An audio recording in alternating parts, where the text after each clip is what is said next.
السلام علیکم ورحمۃ اللہ وبرکاتہ۔ بہت سے لوگوں نے کمنٹس کے ذریعے دعا کرنے کو کہا ہے۔ ان سب کی اچھی خواہش اللہ تبارک و تعالیٰ پوری فرمائے، خوشیاں بھری زندگی عطا فرمائے۔ آج میں یہ کہنا چاہتا ہوں کہ برکات نبوت کا ظہور، برکات نبوت کا ادبھو، جس طرح سورج نکلنے سے پہلے ستاروں کی روپیسی، صبح صادق کی سفیدی، شفق کی سرخی سورج نکلنے کی خوشخبری دینے لگتی ہے، اسی طرح جب آفتاب رسالت کے طلوع کا زمانہ قریب آ گیا تو اطراف عالم میں بہت سے ایسے عجیب واقعات اور خوارق عادات بطور علامات کے ظاہر ہونے لگے جو ساری کائنات کو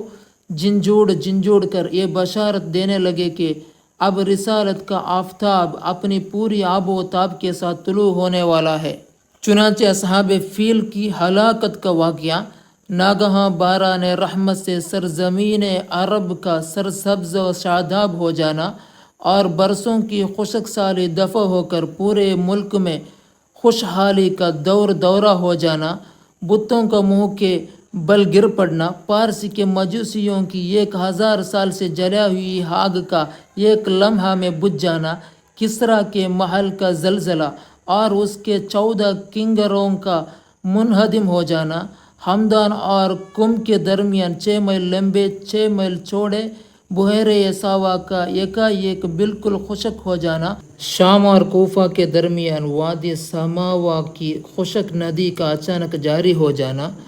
حضور صلی اللہ علیہ وسلم کی والدہ کے بدن سے ایک ایسے نور کا نکلنا جس سے بشریٰ کے محل روشن ہو گئے۔ یہ سب واقعات اسی سلسلہ کی کڑیاں ہیں جو حضور صلی اللہ علیہ وسلم کی تشریف آوری سے پہلے ہی مبشرات بن کر عالم کائنات کو یہ خوشخبری دینے لگے کہ مبارک ہو وہ شہ پردے سے باہر آنے والا ہے، گدائی کو زمانہ جس کے در پر آنے والا ہے۔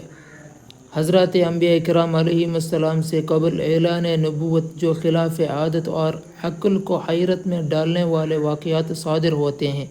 ان کو شریعت کی اصطلاح میں ارہاس کہتے ہیں، اور اعلان نبوت کے بعد انہی کو معجزہ کہا جاتا ہے۔ اس لیے مذکورہ بالا تمام واقعات ارہاس ہیں جو حضور اکرم صلی اللہ علیہ وسلم کے اعلان نبوت کرنے سے قبل ظاہر ہوئے، جن کو ہم نے برکات نبوت کے عنوان سے بیان کیا ہے۔ اس قسم کے واقعات جو ارہاس کہلاتے ہیں، ان کی تعداد بہت زیادہ ہے، ان میں سے چند کا ذکر ہو چکا ہے، چند دوسرے واقعات اگلی ویڈیو میں دیکھیں گے۔ اے رب کریم، حضور صلی اللہ علیہ وسلم کی برکت سے ہماری ساری پریشانیاں دور فرما، خوشیاں بھری زندگی عطا فرما۔